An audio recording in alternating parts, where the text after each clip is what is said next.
নমস্কাৰ আপোনালোক সকলোকে মোৰ ইউটিউব চেনেল কাচিয়লৈ স্বাগতম জনালোঁ। আজি আমি 2021 চনত ডিএলএড পেট এক্সামত অহাৰ সম্ভাৱনা থকা সাধাৰণ জ্ঞানৰ কিছুমান প্ৰশ্ন আলোচনা কৰিম। ভিডিঅ'টো সম্পূৰ্ণৰূপে চাব বুলি আশা কৰিলোঁ আৰু চেনেলটোত যদি আপোনালোক প্ৰথমবাৰৰ বাবে আহিছে তেতিয়াহ'লে ছাবস্ক্ৰাইব কৰি দিব আৰু লগতে থকা বেল আইকনটো প্ৰেছ কৰি দিব। তেতিয়াহ'লে বলক আমি প্ৰশ্নবিলাক আলোচনা কৰোঁ। কুৱেশ্যন নম্বৰ 1টো হৈছে which strait separates North America and Asia. মানে ইয়াত সুধিছে নৰ্থ আমেৰিকা আৰু এছিয়াক কিহে ছেপাৰেট কৰিছে। মই এটা অপশ্যন দিয়া নাই, ইয়াত ডাইৰেক্ট শুদ্ধ উত্তৰটো কৈছোঁ। শুদ্ধ উত্তৰটো আছে বেৰিং ষ্ট্ৰেট। অসমীয়াত ক'লে ইয়াক হ'ব বেৰিং প্ৰণালী। 2 নম্বৰ প্ৰশ্নটো হৈছে what is the name of deepest point of Indian Ocean. মানে ভাৰত মহাসাগৰৰ আটাইতকৈ দ ঠাইখনৰ নাম সুধিছে। শুদ্ধ উত্তৰটো হৈছে Java trench. Java trench Bharat মহাসাগৰ মানে ইণ্ডিয়ান অ'চেনৰ চবতকৈ দ ঠাই। কুৱেশ্যন নম্বৰ 3টো হৈছে name the world largest volcano. মানে পৃথিৱীৰ সকলোতকৈ ডাঙৰ আগ্নেয়গিৰিটোৰ নাম সুধিছে। পৃথিৱীৰ সকলোতকৈ ডাঙৰ আগ্নেয়গিৰিটো হৈছে মাউনা লোৱা আৰু ই জাপানত আছে, হাৱাই আইলেণ্ডত আছে। কুৱেশ্যন নম্বৰ 4টো হৈছে what is the national game of China. মানে ইয়াত সুধিছে চাইনাৰ ৰাষ্ট্ৰীয় খেলটোৰ নাম সুধিছে। জানে নাই বাৰু আপোনালোকে চাইনাৰ ৰাষ্ট্ৰীয় খেলটো কি? ইয়াত অপশ্যনত আছে cricket, hockey, ping pong and badminton. শুদ্ধ উত্তৰটো হৈছে ping pong games. Question number 5টো হৈছে study of the structure of the earth is called. মানে পৃথিৱীৰ গঠনৰ বিষয়ে অধ্যয়ন কৰা কি বুলি কোৱা হয়। ইয়াত অপশ্যনত আছে জিঅ'গ্ৰাফী, জিঅ'লজি, মেটেৰিয়লজি। 3টা অপশ্যন আছে। শুদ্ধ উত্তৰটো হৈছে geology. Geology study structure of the earth. Question number 6টো হৈছে name the 2 main gas present in the sun. মানে সূৰ্যত থকা 2টা প্ৰধান গেছৰ কথা কৈছে। অপশ্যন দিয়া আছে কেইবাটাও, হাইড্ৰজেন এণ্ড হিলিয়াম। 2 নম্বৰ অপশ্যনত আছে অক্সিজেন এণ্ড নাইট্ৰজেন। 3 নম্বৰ অপশ্যনত আছে নাইট্ৰজেন এণ্ড হাইড্ৰজেন। শুদ্ধ উত্তৰটো হৈছে hydrogen and helium. Question number 7টো হৈছে a house made of ice is called. মানে বৰফত সজা ঘৰটোৰ নাম সুধিছে। ইয়াত অপশ্যনত আছে ইগ্লো, টেণ্ট, তাৰপাছত আছে পাক্কা হাউচ। শুদ্ধ উত্তৰটো হৈছে ইগ্লো। অপশ্যন নম্বৰ 1টো ইয়াৰ শুদ্ধ উত্তৰ। কুৱেশ্যন নম্বৰ 8টো হৈছে study of weather is called. মানে বতৰ অধ্যয়ন কৰাক কি বুলি কোৱা হয়। ইয়াত কেইবাটাও অপশ্যন আছে। প্ৰথমতে আছে জিঅ'গ্ৰাফী, পিছত আছে মেটেৰিয়লজি, তাৰপাছত আছে জিঅ'লজি। শুদ্ধ উত্তৰটো হৈছে মেটেৰিয়লজি। অপশ্যন নম্বৰ 2টো শুদ্ধ উত্তৰ। কুৱেশ্যন নম্বৰ 9টো হৈছে capital of Australia is called. অষ্ট্ৰেলিয়াৰ ৰাজধানীখনৰ নাম সুধিছে। ইয়াত অপশ্যনত আছে ব্ৰাজিল আছে, নিউয়ৰ্ক আছে, তাৰপাছত কেনবেৰা আছে। শুদ্ধ উত্তৰটো হৈছে কেনবেৰা। অপশ্যন নম্বৰ 3টো শুদ্ধ উত্তৰ। কুৱেশ্যন নম্বৰ 10টো হৈছে Dalhousie hill station is in. মানে ডেলহাউচি হিল ষ্টেচনটো ক'ত অৱস্থিত। ইয়াত অপশ্যনত আছে অৰুণাচল প্ৰদেশ, উত্তৰাখণ্ড আৰু হিমাচল প্ৰদেশ। শুদ্ধ উত্তৰটো হৈছে হিমাচল প্ৰদেশ। অপশ্যন নম্বৰ 3টো ইয়াৰ শুদ্ধ উত্তৰ। কুৱেশ্যন নম্বৰ 11টো হৈছে কেপিটেল অফ লক্ষাদ্বীপ ইজ। লক্ষাদ্বীপৰ ৰাজধানীখনৰ নাম কি সুধিছে। ইয়াত কেইবাটাও অপশ্যন আছে। অপশ্যনত আছে কেভাৰত্ৰী, 2 নম্বৰ অপশ্যনত আছে চণ্ডীগড় আৰু 3 নম্বৰ অপশ্যনত আছে পৰ্ট ব্লেয়াৰ। শুদ্ধ উত্তৰটো হৈছে কেভাৰত্ৰী। অপশ্যন নম্বৰ 1টো ইয়াৰ শুদ্ধ উত্তৰ। কুৱেশ্যন নম্বৰ 12টো হৈছে national aquatic animal of India is. মানে ভাৰতৰ ৰাষ্ট্ৰীয় জলচৰ প্ৰাণী হৈছে। কেইবাটাও অপশ্যন আছে ইয়াত ৱেলছ, শ্বাৰ্কছ আৰু ৰিভাৰ ডলফিন। শুদ্ধ উত্তৰটো হৈছে ৰিভাৰ ডলফিন। অপশ্যন নম্বৰ 3টো শুদ্ধ উত্তৰ। কুৱেশ্যন নম্বৰ 13টো হৈছে a group of sheep is called. মানে ভেড়াৰ জাকটোক কি বুলি কোৱা হয়। ভেড়াৰ জাকটোক ফ্লক বুলি কোৱা হয়।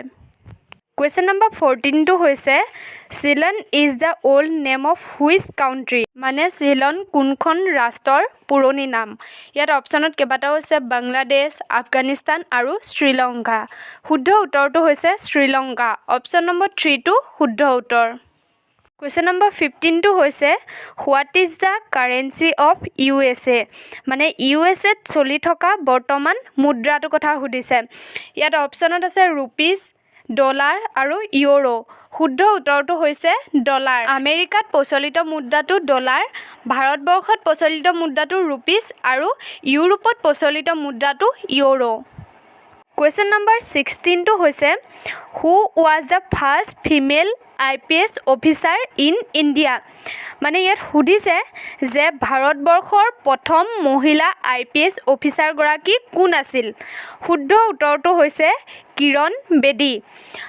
এইবিলাক প্ৰশ্ন অকল DLED BEdৰ কাৰণে নহয় অল কম্পিটিটিভ এক্সামৰ কাৰণে লাগি থাকে আপোনালোকে এইবিলাক ভালদৰে চাব কুৱেশ্যন নম্বৰ 17টো হৈছে who was the first women prime minister of India ভাৰতৰ প্ৰথম মহিলা প্ৰধানমন্ত্ৰী কোন আছিল উত্তৰটো হৈছে ইন্দিৰা গান্ধীয়ে প্ৰথম মহিলা প্ৰধানমন্ত্ৰী আছিল কুৱেশ্যন নম্বৰ 18টো হৈছে which type of lens is use in the camera মানে কেমেৰাবিলাকত কেনেকুৱা ধৰণৰ লেন্স ব্যৱহাৰ কৰা হয় শুদ্ধ উত্তৰটো হৈছে কনভেক্স লেন্স কেমেৰাবিলাকৰ লেন্সত ব্যৱহাৰ কৰা হয় কুৱেশ্যন নম্বৰ 19টো হৈছে ফুল ফৰ্ম অফ DTPৰ সম্পূৰ্ণ নামটো কি আমি DTP শব্দটো ব্যৱহাৰ কৰিয়ে থাকোঁ কিবা এখন কাগজ নিবলৈ হ'লেও এইটো DTP কৰিব লাগে এনেকৈ কওঁ কিন্তু DTPৰ ফুল ফৰ্মটো আমি জানোনে বাৰু DTPৰ ফুল ফৰ্মটো নাজানে যদি আজি জানি লওক DTP মানে হৈছে ডেস্কটপ পাব্লিছিং কুৱেশ্যন নম্বৰ 20টো হৈছে হু ডিছকভাৰ্ড দ্য টেলিভিশ্যন কোনে আৱিষ্কাৰ কৰিছিল আমি সকলোৱে টেলিভিশ্যন চাওঁ আৰু কোনে আৱিষ্কাৰ কৰিছিল সেইটো আমি জানিব লাগে শুদ্ধ উত্তৰটো হৈছে জন লগি বেয়াৰ্ড এইবাৰ আমি 21 নম্বৰ প্ৰশ্নটোলৈ আগবাঢ়িছোঁ প্ৰশ্নটো হৈছে who was the first women Lok Sabha speaker of India অসমীয়াত ক'লে হ'ব ভাৰতৰ প্ৰথমগৰাকী মহিলা লোকসভাৰ স্পীকাৰ কোন আছিল শুদ্ধ উত্তৰটো হৈছে মীৰা কুমাৰ কুৱেশ্যন নম্বৰ 22টো হৈছে where and when did the first underground train in India start মানে ভাৰতবৰ্ষত ক'ত আৰু কেতিয়া প্ৰথমে আণ্ডাৰগ্ৰাউণ্ড ট্ৰেইন চলাচল আৰম্ভ হৈছিল ইয়াত কেইবাটাও অপশ্যন আছে 1984 মুম্বাইত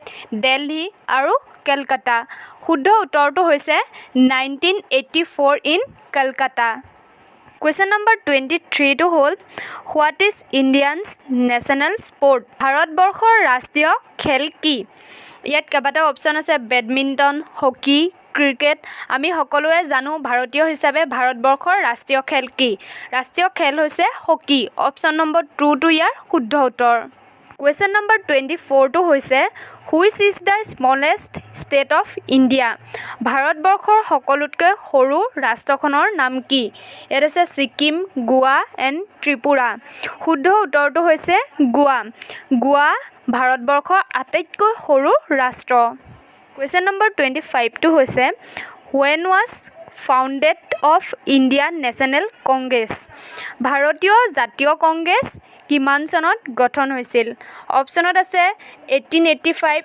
1886 1887 আৰু 1888 শুদ্ধ উত্তৰটো হৈছে 1885 অপশ্যন নম্বৰ 1টো শুদ্ধ উত্তৰ কুৱেশ্যন নম্বৰ 26টো হৈছে এলিফেণ্টা কেভছ ইজ ইন মানে এলিফেণ্টা গুহা ক'ত অৱস্থিত অপশ্যনত আছে মধ্যপ্ৰদেশ অন্ধ্ৰপ্ৰদেশ আৰু মহাৰাষ্ট্ৰ শুদ্ধ উত্তৰটো হৈছে মহাৰাষ্ট্ৰ এলিফেণ্টা গুহা মহাৰাষ্ট্ৰত অৱস্থিত কুৱেশ্যন নম্বৰ 27টো হৈছে who is the founder of Brahmo Samaj মানে ব্ৰাহ্ম সমাজ কোনে প্ৰতিষ্ঠা কৰিছিল আমাক প্ৰশ্নটোৱে সুধিছে অপশ্যনত আছে স্বামী বিবেকানন্দ আৰু 2 নম্বৰ অপশ্যনটোত আছে ৰাজা ৰামমোহন ৰায় শুদ্ধ উত্তৰটো আমি সকলোৱে জানো ব্ৰাহ্ম সমাজ কোনে প্ৰতিষ্ঠা কৰিছিল উত্তৰটো হৈছে ৰাজা ৰামমোহন ৰায় অপশ্যন নম্বৰ 2টো ইয়াৰ শুদ্ধ উত্তৰ কুৱেশ্যন নম্বৰ 28টো হৈছে হুইচ কাউণ্ট্ৰি হেজ দ্য